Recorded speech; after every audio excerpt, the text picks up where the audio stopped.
Oh, hey, I didn't see you there. Well, welcome to TreehouseSurvival.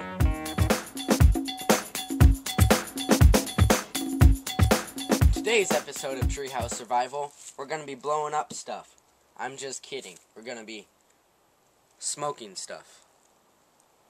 Again, I'm just kidding. We are not going to be blowing or smoking today.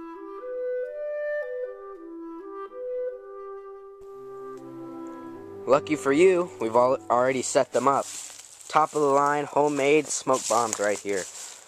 In case you haven't noticed that these are homemade, which they are, tin foil and paper cup, plastic cup, my bad.